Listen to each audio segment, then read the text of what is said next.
आदरणीय व्यासपीठ, सर्व उपस्थित मान्यवर,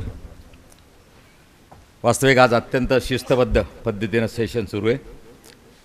कुलकर्णी साहेबांना थोडा जास्त वेळ आवश्यक होता, बरेच त्यांचे मुद्दे राहिलेले आहेत, पण 15 मिनटं म्हटल्यावर अत्यंत शिस्तबद्ध एक आजच्या संपूर्ण कार्यक्रमातलं एक सेशन शिस्तबद्ध आहे. आणि मला विषय दिला की आर्थिक शिस्त अत्यंत अवघड विषय आहे. कारण का खरं म्हणजे मी स्वतः जर आर्थिक शिस्त पाळत असेल तर मी दुसऱ्याला सांगू शकतो की असं पाळा.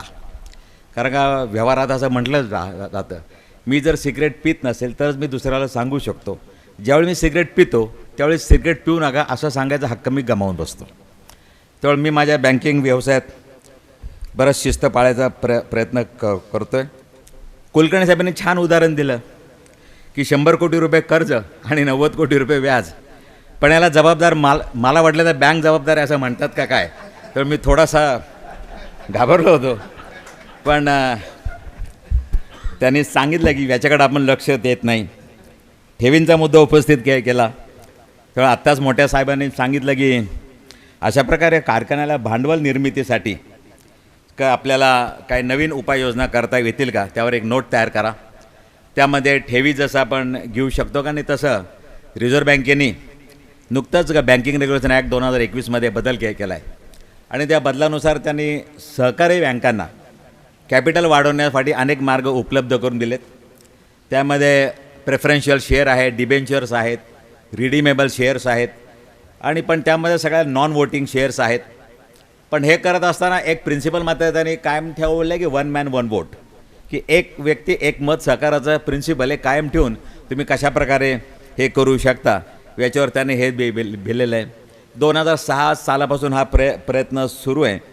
त्यामुळे एकंदरीतच बघायला जाल तर आपण जसं म्हणतो डॉक्टर लोक सांगतात की तुमचे शरीरातील सर्व अवयव हे नीटपणे जर काम करावेसे वाटत असतील तर त्या अवयवांना योग्य तो रक्तपुरवठा झाला पाहिजे. त्याच पद्धतीने कारखान्यातले आपले जेवढे सगळे विभाग उत्कृष्टपणे चालावेसे वाटत आहे त्यांना योग्य तेव्हा टाईमली आणि ॲडिक्वेट आम्ही त्याला म्हणतो, जेव्हा पाहिजे तेव्हा आणि जेवढं पाहिजे तेवढं हे जर फायनान्स जर पुरवला गेला, जर पैसा जर पुरवला गेला तर कोणताही कारखाना अडचणीत येणार नाही असं मला मनापासून वाटतं. मी जसं म्हणतो सांगणं खूप सोपं आहे, परंतु ते प्रत्यक्षात आणणं खूप अवघड आहे. शिस्तीला असं असावं तसं असावं. बऱ्याच वेळेला आपल्याला सांगितलं तर आता आम्हाला शुगर आहे, शुगर असतं मी असा बघा, हे खाऊ नका ते खाऊ नका, सकाळी उठा चालायला जा, हे करा ते करा, पण प्रत्यक्षात ते आणणं खूप अवघड आहे. परंतु त्याला आपलं विल पॉवर ज्याला आपण म्हणतो. एक स्लाईड ही काय आली खरी ओके ओके फर्स्ट करा. जर मनात आणलं तर ते काय अवघड आहे असं मला वाटत नाही. पण जिथं जिथं कारखान्याचे संचालक व्यवसायात पण आहेत आणि राजकारणात पण आहे, तिथं त्यांना सामान्य माणसापेक्षा जास्त अवघड परिस्थिती निर्माण होते, याबद्दल वादच नाही. पण मनात आणलं तर ते अशक्याने याचं मूर्तिमंत उदाहरण म्हणजे डायसवर आमचे बाळासाहेब पाटील बसलेले आहेत, यांचं मूर्तिमंत उदाहरण आहे की राजकारण आणि व्यवसाय यांची कुठेही गल्लत न होऊ देता योग्य प्रकारे जर आपण जर केलं तर आपला कारखाना यशस्वी होऊ शकतो. हे जे मी स्लाईड केल्यात तयार ते माझ्या अनुभवात नाहीत, हे कुठं पुस्तकी ज्ञान नाही, काही नाही. मी इतक्या वर्ष बँकिंग सेक्टरमध्ये आहे. नाही मला पण वेळेचं बंधन आहे, पण मला त्याने 30 मिनटं दिलेली आहेत. कारण का मला 15 मिनटं तुम्ही केलेल्या प्रेझेंटेशनवर आणि 15 मिनटं माझी आहेत, त्यामुळे बरोबर मी 30 मिनटाचं घड्याळ लावून आलो आहे. एक मूलभूत गोष्टीपासून थोडी सुरुवात करतो. कारखान्याची उद्दिष्टे आपल्याला निश्चित काय होते बाळा, टायमर सेट झालं ते काढ ना मग काय टायमरनुसार जर मी बोलायला लागलो तर कुलकर्णींपेक्षा मला फास्ट जावं लागेल. कुलकर्णी साहेब खूप फास्ट बोललात आपण, पण आपलं प्रेझेंटेशन प्रत्येकाला पोचेल असं बघूया आपण थोडंसं. तर आपण जर पहिल्या मूलभूत गोष्टीपासून बोलायला जाऊ तर कारखान्याची आपल्याला उद्दिष्ट निश्चित केली पाहिजे. उद्दिष्ट म्हणजे काय, मी परत एकदा सांगतो, सांगणं सोपं आहे, आयडियल आहे, करणं खूप अवघड आहे. की काही उद्दिष्ट सामाजिक असतात आणि कारखान्यांना काही सामाजिक उद्दिष्ट पूर्ण करायची असतात, काही राजकीय उद्दिष्ट असतात. कारखान्याच्या माध्यमातून आपल्या राजकीय उद्दिष्ट पण गाठायची असतात, पण काही उद्दिष्ट मात्र व्यावसायिक असतात. त्यामुळे सगळ्यात जास्त आपण व्यावसायिक उद्दिष्टांनाच प्राधान्य दिलं पाहिजे. व्यावसायिक उद्दिष्टे साध्य करण्यासाठी आर्थिक नियोजन हे अत्यंत आवश्यक आहे. आणि शिस्त पाळणं म्हणजे काय, आपण शिस्त पाळतो का नाही हे जर आपल्याला ओळखायचं असेल तर आपण बँकेत गेल्यानंतर ज्या प्रकारे आपलं स्वागत होतं त्यावर आपण ओळखावं की आपण आर्थिक शिस्त पाळतो आहे का नाही. कारण का बँकेंना हवावासा वाटणारा कर्जदार हा आजची काळाची गरज आहे असं मला वाटतं. कारण का ते आपण ओळखू शकतो की आपल्याला ज्या प्रकारे आपल्याला स्वागत केलं जातं या केलं जातं. मला सांगायचं कारण म्हणजे आज की ह्याचं gross profit to capital employed, आपण जे कॅपिटल ओततो धंद्यामध्ये आणि त्याचं ग्रॉस प्रॉफिटचं पर्सेंटेज नॅशनल लेवलला बघायला जाल तर कॉफी प्लांटेशनचं पर्सेंटेज 16.2 आहे, रबर प्लांटेशनचं पर्सेंटेज 14.6 आहे, टोबॅकोचं पर्सेंटेज 16.9 आहे आणि या आधारावर इक्वल बघायला जाल तर साखरेचा पर्सेंटेज फक्त 8.4 आहे. त्यामुळं मार्जिन खूप थिन आहे. अशा थिन मार्जिनमध्ये आपल्याला व्यवसाय करायचा आहे. त्यामुळे आर्थिक नियोजन हे आपल्याला केलंच पाहिजे असं मला वाटतं. दुसरं सगळ्यात महत्त्वाचं गोष्ट म्हणजे आपली बँक निवडणे. बँक निवडणं म्हणजे जिथं झटपट कर्ज मिळतं ती बँक निवडणे असा अर्थ नाही. जिथं आपली ओळख आहे की जिथं आपलं पटकन घामेल ही बँक निवडण्याचं योग्य हे नाही साधन नाही.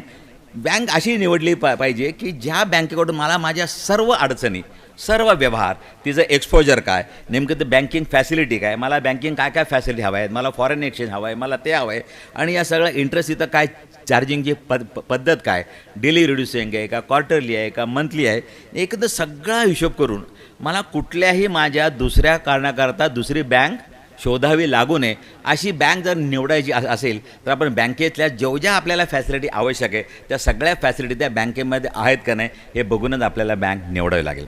आज मात्र आपण बँक निवडताना एकच विचार करतो, मला झटपट आणि मला पाहिजे तेवढं कर्ज कुठे मिळेल ती बँक आम्ही निवडतो. हा सगळ्यात आपला मोठा ड्रॉबॅक आहे असं मला वाटतं.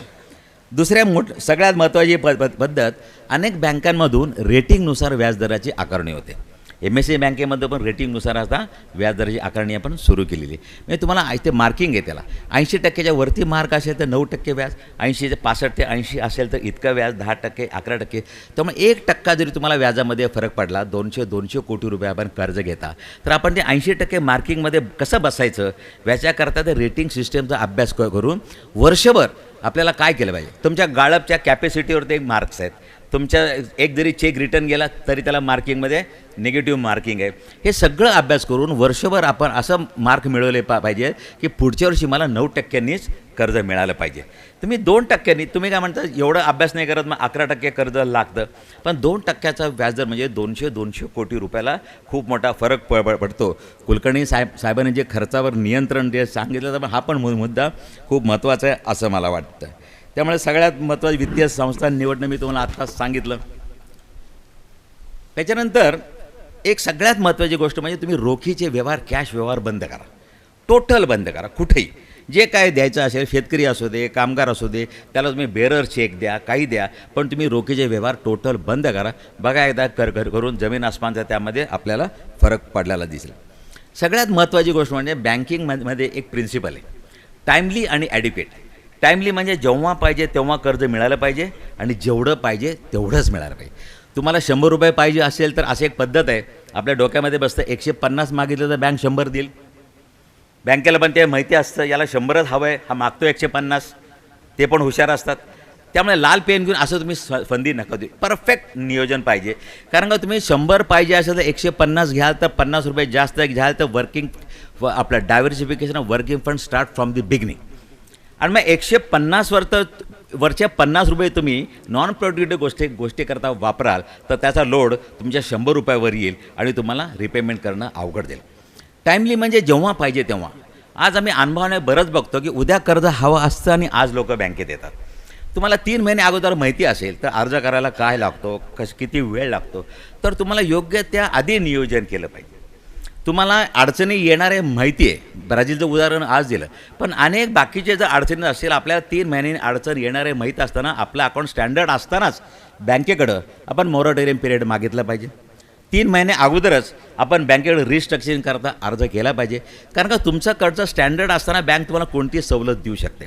एकदा ते एन पी ए म्हणून क्लासिफाय झाल्यानंतर बँकेचे हात बांधलेले असतात, बँक तुम्हाला एक पैसाही देऊ शकत नाही आणि अशा प्रकारे बँकेच्या अनेक योजना असतात, त्याचा पण आपल्याला अभ्यास करणं गरजेचं आहे असं मला वाटतं. तिसरी सगळ्यात महत्त्वाची गोष्ट, कर्ज फेडण्यासाठी कर्ज ही पद्धत आपल्याला बंद करावी लागेल. मनावर अगदी दगड ठेवून ही पद्धत बंद करा. Loan for repayment of loan. मी अशी उदाहरणं बघितलेली आहेत की तुमचं कर्ज थकलं आहे. किती थकलं आहे? 60 कोटी 70 कोटी. उद्या भरतो, परवा मला नवीन कर्ज द्या. उद्याच्या उद्या 60 कोटी रुपये आणले जातात. नॅचरल आहे, कुठनं आणले जातात, किती टक्क्यांनी आणले जातात, काय आणले जातात. त्यामुळे कुलकर्णी साहेबांच्या हिशोबानुसार हे आपल्याला परवडतं का, हे आपण बघायला पाहिजे एका काय दिवसाला. त्यामुळं तुम्ही कर्ज फेडण्यासाठी कर्ज हे पद्धत आपल्याला बंद केली पाहिजे. जे काय कर्ज आहे त्याचं रूपांतर रिस्ट्रक्चरमध्येच केलं पाहिजे. FITL नावाची अनेक आपल्याकडं स्कीम आहेत. फंडेड इंटरेस्ट टर्म लोन आहे, RBIच्या तुफान स्कीम असतात. पण या सगळ्या स्कीमचा आपल्याला वापर केला पाहिजे. तिसरी सगळ्यात प्रिन्सिपलची अशी गोष्ट आहे की आपल्या उत्पन्नातूनच कर्जाची परतफेड झाली पाहिजे. दुसरीकडनं कर्ज परतफेड होता कामा नये. त्याच्याकरता तुम्हाला उत्पन्नक्षम बनवायचं काम खरं बँकेचं आहे. म्हणजे आमचं तुमची प्रॉपर्टी ताब्यात घेऊन ती विकून पैसे वसूल करणं हा लास्ट सोर्स आहे. पठाणी काम आहे. पठाणी कामामध्ये बँकेला इंटरेस्ट नसतो, त्यामध्ये तेवढा वेळही नसतो.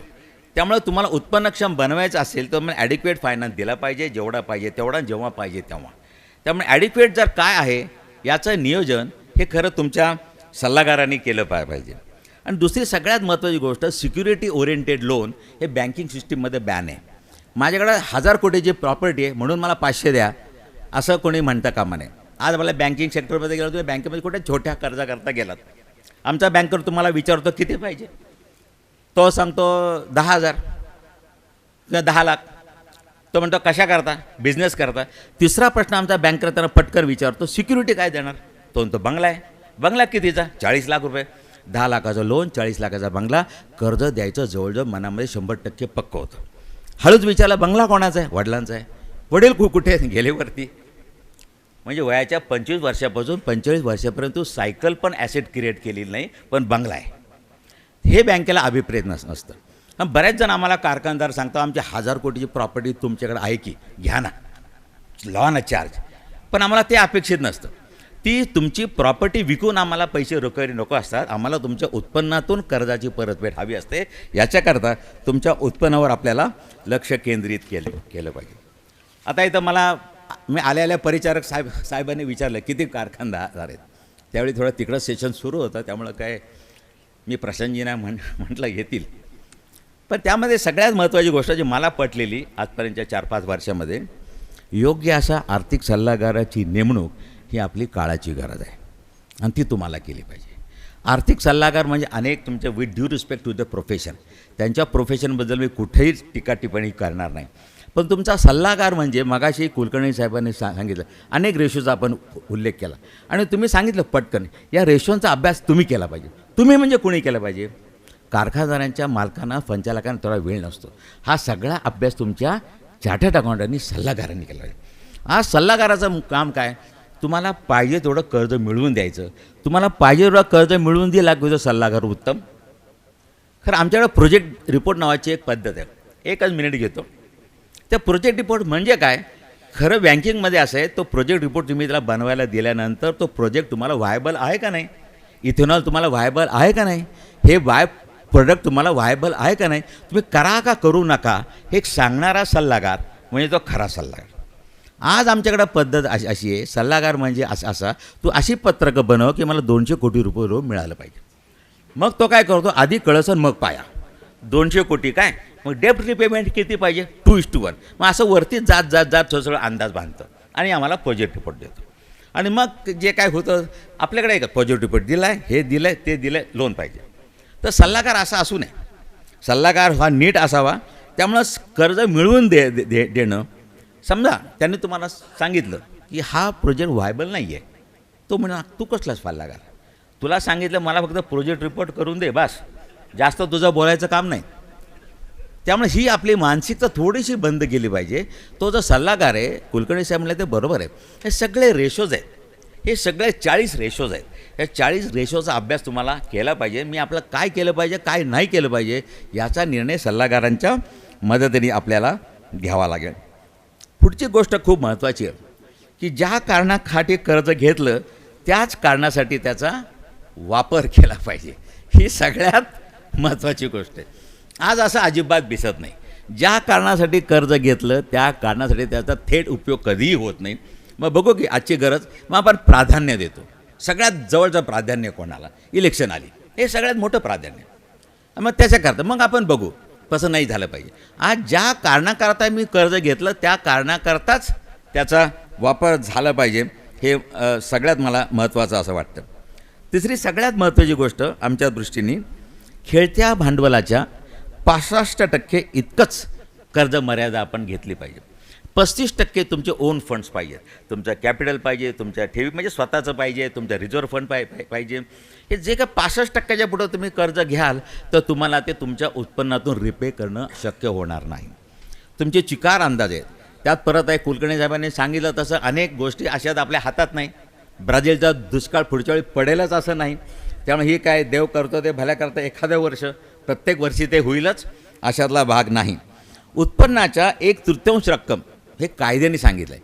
तुम्ही जर सेक्शन CP सिव्हिल प्रोसिजर कोडचा कलम 60 बघायला जाल, एखाद्या पगारदाराच्या पगारावर अटॅचमेंट कितीची लावावी तो कोर्टाने सांगितलेलं आहे, न्यायाने आपल्या ॲक्टमध्ये, की त्याच्या पगारातनं फक्त 1/3 रकमेवर तुम्ही अटॅचमेंट बोजा लावू शकता. 2/3 रक्कम त्यांच्या मंथली बजेटेड होमली एक्सपेन्सेससाठी तुम्हाला बाजूला ठेवायला पाहिजे. कायद्याने सांगितलं एखाद्या माणसाला भारतात जगायचं असेल तर त्याला 1,000 रुपये कुणीही जगातलं कुठलंही कोर्ट अटॅच करू शकत नाही. एकटा मनुष्य असेल तर, कुटुंब असेल तर 2/3 त्याला बाजूला काढलं पाहिजे. तर 1/3 तुमच्या एकंदर उत्पन्नाच्या 1/3 रकमेतच तुमचे हप्ते बसले पाहिजेत. अशाच प्रकारचं तुम्हाला टर्म लोन घ्यावं लागेल, नाहीतर पुढं आपण अडचणीत येऊ शकतो. परतफेड क्षमतेनुसार कर्जाचं आपल्याला वर्गीकरण केलं पाहिजे. अल्पमुदत आहे, मध्यम मुदत आहे, दीर्घ मुदत आहे. कर्जाचं मी परत तोच मुद्दा आला की कर्जाचं डायव्हर्सिफिकेशन करू नये. समजा झालं, सांगणं सोपं आहे, ती चूक सुधारा. म्हणजे तुम्हाला पटकन कॅश क्रेडिट आहे, वर्किंग कॅपिटल आहे, मुलाचा वाढदिवस आहे आणि मुलाला तुम्हाला एक मर्सिडीज घेऊन द्यायची. बँकेत गेलं तर तुम्हाला 2 आठवडे लागतील, वाढदिवस तर उद्या आहे. पटकन तुम्ही कॅश क्रेडिटमध्ये चेक फाडलात. ते कळल्यावर दुसऱ्या दिवशी परत बँकेत जा, मर्सिडीजवर लोन काढा आणि परत ते पैसे तुमच्या वर्किंग कॅपिटलमध्ये डायव्हर्ट करा आणि त्या मर्सिडीजवर तुम्ही परत 5 वर्षाकरता हप्ते बांधून घ्या. पण आपल्याला पुढचं जमत नाही. मी काय म्हणतो, चूक करू नका असं नाही, समजा झाली तर ती सुधारा आणि ते पटकन त्याचं रूपांतर योग्य त्यावेळी अल्पमुदत दीर्घ मुदत त्या कर्जामध्ये करा. उत्पन्नातून तुम्ही ते फेडा. पण वर्किंग कॅपिटल करता दुसरीकडे वापरलेले पैसे परत तुम्ही तिथं जागेवर आणून ठेवा. महत्त्वाची गोष्ट, ट्रू अँड फेअर अशीच आर्थिक पत्रके बँकेत सादर करा. हे खूप महत्त्वाचं आहे, खूप महत्त्वाचं आहे. म्हणजे हे मी का सांगतो, तुम्ही जर ट्रू अँड फेअर आर्थिक पत्रके सादर केली तर बँकेचा तुमच्यावर विश्वास बसतो. आणि एकदा का बँकेचा तुमच्यावर विश्वास बसला की तो मनुष्य आल्यानंतर, आम्ही बऱ्याच वेळेला असं, मी स्वतः प्रॅक्टिसमध्ये होतो, मी असेसिंग ऑफिसरला माझी पत्रकं दिल्यानंतर माझी असेसमेंट 2 मिनिटात व्हायची. कारण का त्यांना पक्कं माहिती यामध्ये किती शोधलेली चूक सापडणार नाही. का तर गेले मी त्यांना सांगितलं, साहेब माझे 3 चूक आहेत, हे 3 पत्रकं माझ्याकडे नाही, पेनल्टी काय असेल ते लेवी करा. तिसऱ्याच्या नंतर 4थी चूक माझ्या आयुष्यामध्ये कुठल्याही असेसिंग अथॉरिटीने माझी नाही काढली. पण जर एखाद्याला वाटलं की सर लक्षात आलं तर आलं, सुटलं तर सुटलं, मग मात्र त्या प्रॅक्टिशनरचं 5-5 तास 8-8 तास असेसमेंट झालेले आहेत, मी स्वतः पाहिले. त्यामुळे हा मुद्दा खूप माझ्या दृष्टीने महत्त्वाचा आहे. मग अशी कुलकर्णी साहेबांनी सांगितलं की जे काय आहे ते कागदपत्र एकाच वेळी सादर करा, तुमचं लोन फास्ट होईल. पुढचं सगळ्यात महत्त्वाचं, जास्तीत जास्त नफा हे उद्दिष्ट ठेवा. कुठलीही ॲक्टिव्हिटी म्हटल्यानंतर any activity runs with a intention to earn maximum profit. Maximum हा शब्द जर नसेल तर चॅरिटी इन्स्टिट्यूशन आहे आणि आपल्या व्यवसायामध्ये मॅक्झिमम हा शब्द आवश्यक आहे. तेव्हा मगाशी त्यांनी सांगितलं जेवढं लिकेज आहे त्यांचं, कुलकर्णी साहेबांचं जबरदस्त आहे. यांनी सांगितलं, माऊलीने सांगितलं की मॅक्झिमम प्रॉफिट जर कमवायचं असेल तर त्यांनी मगाशी बऱ्याच गोष्टी सांगितल्या. तुमचं कॉस्ट कुठं डायव्हर्ट होते. छोट्या छोट्या गोष्टीमध्ये एक साधं 10 रुपये वाचवलं 10 कोटी रुपये तुम्ही वर्षाला वाचवू शकतात. आणि मॅक्झिमम प्रॉफिट जर मिळवायचं असेल तर खर्चावरती नियंत्रण आपल्याला आवश्यक आहे. कुलकर्णी फारांचं ते खूप तुम्ही नीट त्याचा अभ्यास केला पाहिजे. तिसरी महत्त्वाची गोष्ट, ऑडिट आपण स्टॅच्युटरी ऑडिट कायद्याने कंपल्सरी म्हणून आपण करून घेतो. त्याच्या व्यतिरिक्त आपल्याला इन्कम लिकेजचं ऑडिट केलं पाहिजे. आपण ऑडिटरला सांगितलं, मी माझ्याकडे केले मी असं सांगितलं माझ्या छोट्या बँकेमध्ये, तू जेवढं माझं इन्कम लिकेज हुडकशील तेवढं तुला मी जास्त फी देणार. आणि मग तो जास्तीत जास्त फुटका लागला, कुठं व्याजं चूक आहे, कुठं चुकलं, हे चुकलं, कारण का ते फी वाढत होती. कारण तुम्ही इन्कम लिकेजमध्ये अनेक ठिकाणी तुमचं उत्पन्न कुठं कुठं तोटा होतो आहे, कुठं कुठं तुम्ही विसरताय, ते तुम्हाला इन्कम लिकेज ऑडिट करून घ्यावं असं मला वाटतं. कर्ज उत्पन्नक्षमच घ्यावी, ज्या कर्जातनं उत्पन्न होईल अशीच कर्ज घ्यावीत. खावटी कर्ज कन्झम्पशन लोन अजिबात घेऊ नये. तिथं खूप प्रॉफिट असेल तर तो प्रश्न येतो, तर उत्पन्नक्षमच कर्ज घ्यावी. प्रत्येक खर्चाची उत्पादकता पाहावी. आता परत एकदा कुलकर्णी सरांचं नाव येतं की तुम्ही स्टाफ कॉस्ट इतकी इसेन्शियल गोष्ट आहे. मी माझं उदाहरण देतो. राज्य बँकेमध्ये ज्यावेळी ॲडमिनिस्ट्रेटर नेमणूक झाली त्यावेळी 1800 स्टाफ होता, 1800 स्टाफ होता. आज स्टाफची संख्या 650. धंदा झाला आहे दुप्पट. आज 15,000 कोटीवरून 47,000 कोटीवाला बँकेचा व्यवसाय केला गेला आहे. स्टाफ कॉस्ट 1100चा स्टाफ कॉस्ट बघितला जातं 194 कोटी रुपये म्हणजे वर्षाची बचत होते. 194 कोटी रुपये बचत होते. त्यामुळं प्रत्येक स्टाफची 100% युटिलिटी, त्याचं संपूर्ण 100%. मगाशी त्याने सांगितलं 4 तासच काम होतं, त्याला पनिशमेंट केली पाहिजे. पनिशमेंट पण करा आणि एन्करेजमेंट पण द्या, दोन्ही गोष्टी करा. नुसती पनिशमेंट करून उपयोग नाही. शेवट असं आहे, आज मी माझ्या लोकांना सांगितले काही ठिकाणी तर उत्पन्नाशी निगडीत पगार करा. उत्पन्न वाढलं तर पगार वाढेल, नाही वाढलं तर पगार कमी होईल. त्यामुळे असं काहीतरी इन्क्रिमेंट स्कीम केल्यानंतर ते स्टाफची इन्स्टॉल्ड कॅपॅसिटी तुम्हाला प्रत्येक वेळी वापरावी लागेल. तिसरं सगळ्यात महत्त्वाचे मशिनरीची सतत दुरुस्ती देखभाल हे पण आवश्यक आहे. कारण बऱ्याच ठिकाणी असं होतं की आयत्या वेळेला मशिनरीच्या बिघाडामुळं आपलं प्रोडक्शन बंद पडतं. आवश्यक तेव्हा निधी उपलब्ध होण्यासाठी योग्य वेळी कर्जाची मागणी करा.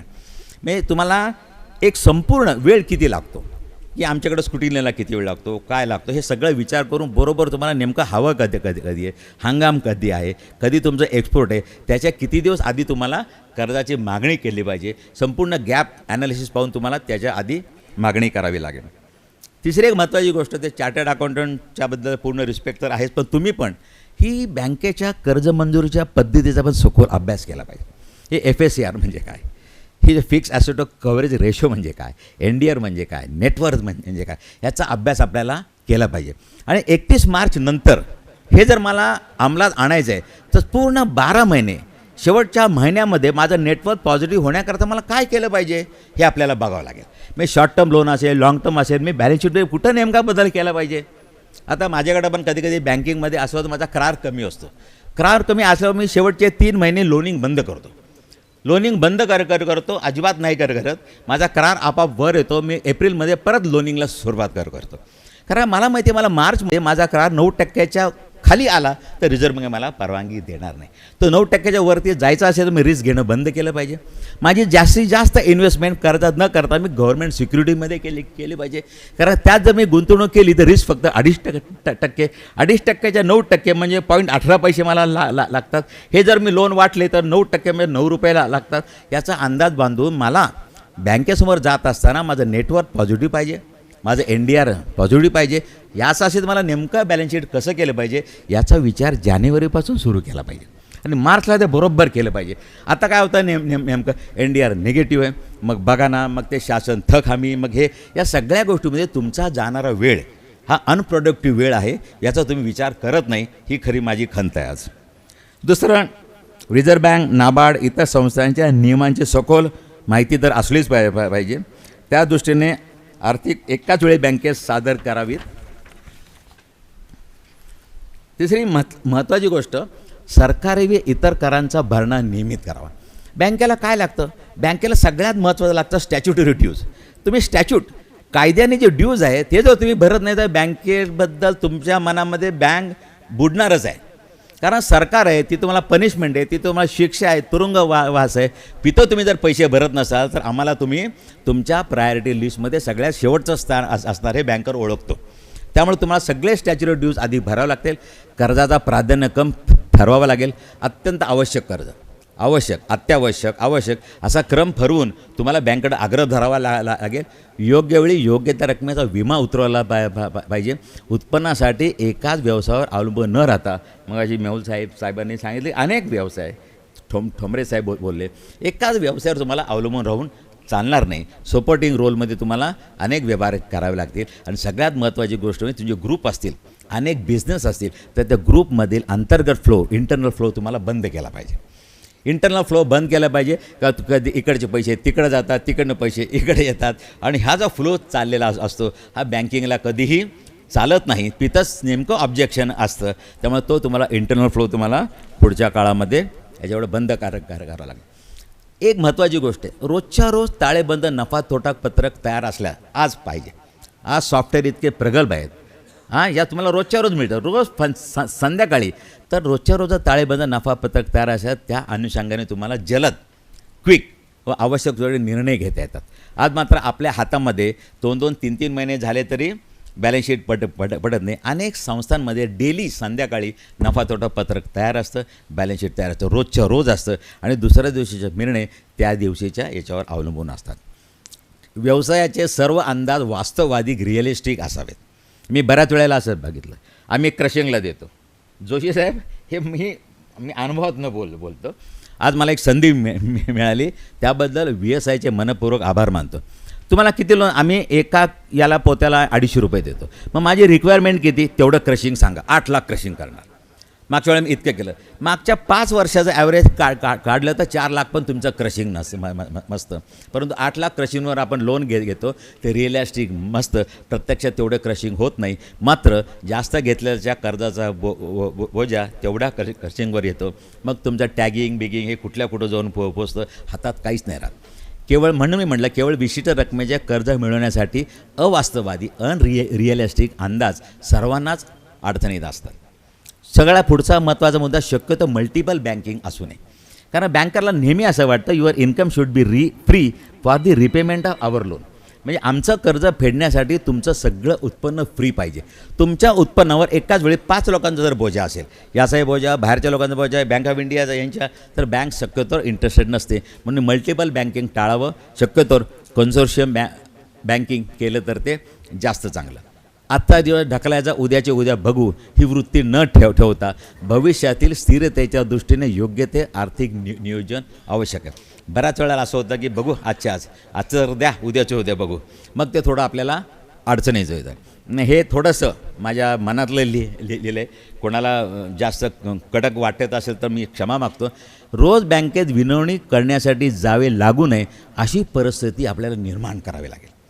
आर्थिक बॅलन्स शीट एवढं स्ट्रॉंग पाहिजे की बँकेने तुम्हाला म्हटलं पाहिजे तुमची. आणि बँक तुम्हाला खरं सांगतो, तुमच्या कुठल्याही अडचणीला कुठली बँक ताबडतोब मदत करायला तयार असते. त्याने ॲश्युरन्स फक्त एकच लागत असतो की कर्जदार प्रामाणिक पाहिजे. प्रामाणिक म्हणजे काय, तो विलफुल डिफॉल्टर नाही, हे बँकेस आपल्याला पटवून देणं आवश्यक आहे. आणि पुढचं माझं वाक्य खूप महत्त्वाचं आहे, बँकेशी अत्यंत सौहार्दपूर्ण संबंध ही काळाची गरज आहे. त्यासाठी आपण विलफुल डिफॉल्टर नाही हे बँकेस पटवून देणे आवश्यक आहे. मी अडचणीत आहे, माझी अडचण तुम्ही पटवून द्या, बँक पटवून घेणार असते. पण तुम्ही जर तुमची अडचण असताना विलफुल डिफॉल्टर असाल, विलफुल डिफॉल्टर याचा अर्थ असा, you are in a position to pay but not willing to pay. तुम्ही भरायच्या परिस्थितीत आहात पण तुमची मानसिकता नाही. दुसरी गोष्ट म्हणजे काय, विलफुल डिफॉल्टर म्हणजे काय की माझ्याकडे पैसा आहे पण मी भरत नाही, त्याला आम्ही विलफुल डिफॉल्टर म्हणतो. You are not in a position to pay, आमचं काही हरकत नाही, आम्ही त्याला किती फंदी देतो, 10 वर्ष 12 वर्ष 15 वर्ष रिस्ट्रक्चरला करतो. पण तुम्हाला हे म्हणून बँकेचे अत्यंत संबंध चांगले ठेवा. दबावपंत्रापेक्षा सत्य परिस्थिती सांगून बँकेला मार्ग काढण्याची विनंती ही नेहमीच फायदेशीर ठरतं. खरं सांगा, हे माझ्या हातनं चूक झाली, असंच आहे, काळाने असं केलं, आम्हाला अडचण आली, माझ्या घरात असं मिसॅप झालं आहे, माझं 1 वर्ष दुर्लक्ष झालं आहे, पण मला असं रिस्ट्रक्चर द्या करून, मला इंटरेस्टमध्ये सबवेन्शन द्या, मला इंटरेस्ट फंडेड इंटरेस्ट करा. इंटरेस्ट लागत नाही, त्या फंडेड इंटरेस्टचं रिपेमेंट तुमचं हे लोन फिटल्यानंतर होणार असतं. त्यामुळे 12-12 वर्ष आपण पिरियड देऊ शकतो. पण हे तुम्हाला बँकेला सगळं विश्वासात घेऊनच करावं लागेल. व्यवसायातील अनिष्ट प्रथांना कधीच थारा देऊ नका. अल्पकालीन फायदा होईल, दीर्घकालीन तोटाच होईल. मी काही याच्यावर जास्त नाही बोलत, पण जादा FRP देणं, कमी किमतीत साखर विकणं, हे जे अनिष्ट प्रथा आहेत ताबडतोब फायदा होईल. की तुमचं कॉम्पिटिशन असते, साखर हे करणं, एकाच भागात 2 कारखाने असतात, पण दीर्घकालीन त्याचा तोटा होईल. जाणीवपूर्वक स्वनिधी उभारणी करून तो मजबूत करा.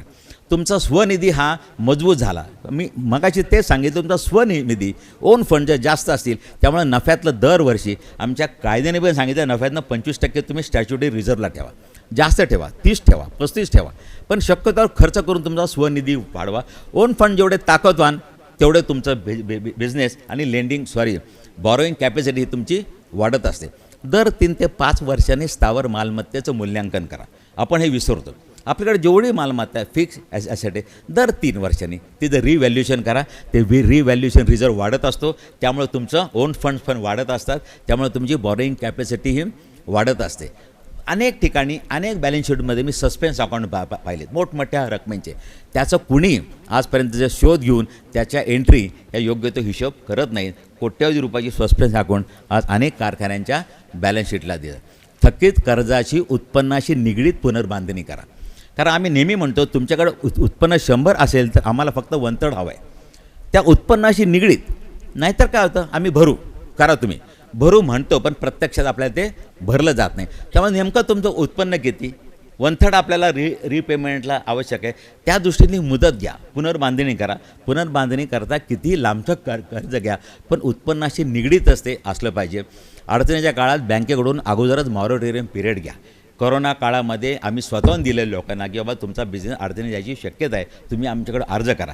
सांगून पण लोकांनी अर्ज नाही केले. आम्ही स्वतः जाऊन पोचायचो की 6 महिने मॉरटोरियम घ्या, व्याज भरा, मुद्दल भरू नका. असं खातं स्टँडर्ड असतानाच त्याची पुनर्बांधणी होऊ शकते. त्यामुळे स्टँडर्ड असतानाच बँकेत जा. शॉर्ट मार्जिन, अनेक कारखान्यामध्ये शॉर्ट मार्जिन आहे, मला माहिती आहे. त्याच्या कारणामध्ये मला जायचं नाही, पण त्या शॉर्ट मार्जिनचं मुदत कर्जात रूपांतर करा आणि परत पुनश्च शॉर्ट मार्जिन होणार नाही याची मात्र काळजी घ्या.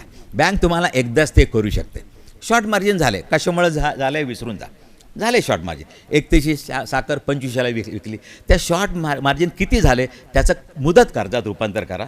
5 वर्षामध्ये त्याचं रिपेमेंट करा, 6 वर्ष घ्या, पण परत शॉर्ट मार्जिन होणार नाही याची मात्र आपण खात्री करा. बाजारातली परिस्थिती, सरकारची धोरणं, साखर व्यवसायातील कुलकर्णी साहेबांनी ते सांगितलं, याचा संपूर्ण तुम्हाला अभ्यास असला पाहिजे. अनावश्यक खर्चाची जाणीवपूर्वक कपात करा. ताळेबंदामध्ये कंटिजंट लायबिलिटी नावाचा एक प्रकार असतो, तो एकाही साखर कारखान्याच्या ताळेबंदामध्ये मी आजपर्यंत बघितलं नाही.